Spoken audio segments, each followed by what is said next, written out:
கணேஷ்குமார் செல்லூர் மதுரையிலிருந்து கேட்டிருக்காரு சார். என் வயது 35.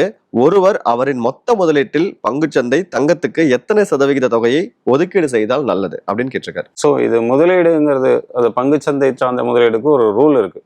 அதாவது நிறைய ரூல் இருக்கு. இதுல காமனான எல்லாரும் சொல்ற ரூல் என்னன்னா 100 மைனஸ் ஏஜ். இப்போ ஒருத்தர் 25 வயசு இருக்காருன்னா 100 மைனஸ் 25 75% அவரு ஈக்விட்டி ரிலேட்டட் பங்கு சார்ந்த முதலீடை பண்ணிக்கலாம். இந்த தங்கமும் ஆல்மோஸ்ட் அதே போனது தான். அதனால தங்கத்திலேயே எல்லாத்தையும் அந்த 75% இன்வெஸ்ட் பண்ணணும்னு அவசியம் இல்லை. ஒரு 60% பங்கு 10 to 15% தங்கம் சார்ந்த முதலீடுல தாராளமாக பண்ணிக்கலாம். இன்னும் ரொம்ப சேஃபராக சொல்ல போனால் தங்கங்கிறது நாட் ஓன்லி ஃபிசிக்கல் கோல்டு, இப்போ நிறைய இடிஎஃப் மெத்தடில் இருக்குது, கோல்டு ஃபண்ட்ஸ் இருக்குது.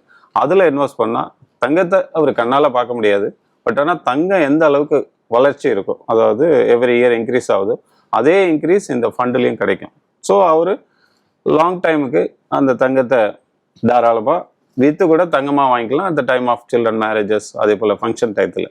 ஏன்னா அவ்வளோ நாள் நம்ம வச்சுருந்தா ஒன்று ரிஸ்க் அதிகம், தப்பிட்டு போயிடுமோ ஒன்று பயம் இருக்கும். ஏன்னா தங்க விலை ஏறிக்கிட்டே இருக்கு. கரெக்ட். ஸோ அதனால அதோட இல்லை, இந்த கூலி சாதாரம் இதெல்லாம் பார்த்தீங்கன்னா 15%, ஜிஎஸ்டி 3%, இதெல்லாம் ரொம்ப சேவ் பண்ணலாம் இதே போல் கோல்டு ஃபண்டோ இல்லை இடிஎஃப்லேயோ போட்டால்.